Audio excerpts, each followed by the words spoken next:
তিন আলিফ মাদ দুই প্রকার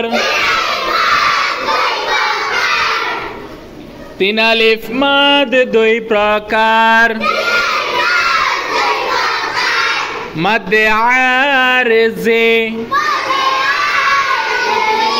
মাদ্দে মুনফাসিল ডানের হরফের বামের হরফে ওয়াকফ হইলে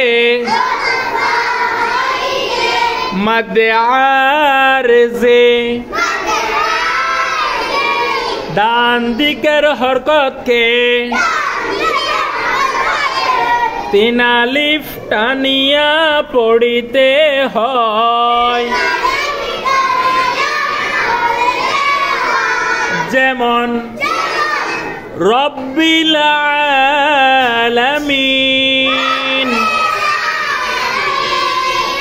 রব্বিল আলামিন